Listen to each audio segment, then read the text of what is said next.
আজ শনিবার চলে আসলাম জনতা বাজার। শনিবার জনতা বাজারে গরু ছাগলের হাট বসে। শনিবারে গাড়ি চালাতে একটু ঝামেলা হয়, কারণ প্রচুর গাড়ি চলে আসে। শনিবারে আমি ভালো ইনকাম করতে পারি না। আমার সিরিয়াল কাছাকাছি চলে আসছে, তাই এখানে বসে বসে অপেক্ষা করতেছি সিরিয়ালের জন্য। শনিবারে আমার ইচ্ছা করে না গাড়ি চালাতে। কিছু সময় অপেক্ষা করার পর সিরিয়াল পেলাম। এখন আমাকে যেতে হবে খাগাবালা বাজার। আমি খাগাবালার প্যাসেঞ্জার নামিয়ে দিয়ে চলে আসব, কারণ শনিবারে একটু বেশি সিরিয়াল মারা যায়। এই সিরিয়ালে আমার 200 টাকা হয়েছে।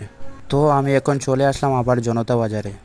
এখানে এসে আমি আরেকবার নাম্বার লেখালাম। জানি না কখন সিরিয়াল আসবে, আশা করি তাড়াতাড়ি চলে আসবে সিরিয়াল, কারণ আজ শনিবার। এদিকে আমার প্রিয় জাকির ভাই টাকা গুনতেছে। আমি ওনাকে জিজ্ঞেস করলাম কত টাকা হয়েছে।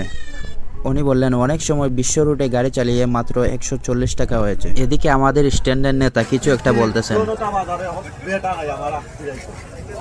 কিছুক্ষণ আমাদের নেতার বক্তব্য শুনলাম, তারপর হঠাৎ করে একটা রিজার্ভ টিপের কল আসলো। আমি এখন টিপটা নিয়ে খাগাউড়া বাজার চলে যাচ্ছি। আমাদের নেতাকে কে কে চিনেন কমেন্টে বলে যাও। আমি টিপটা শেষ করে চলে যাব বাড়িতে। আরও অনেক টিপ মেরেছি, ভিডিও করতে পারিনি। আলহামদুলিল্লাহ আজ ভালো ইনকাম হয়েছে। আপনারা ভালোবাসা দিয়ে পাশে থাকবেন, ধন্যবাদ।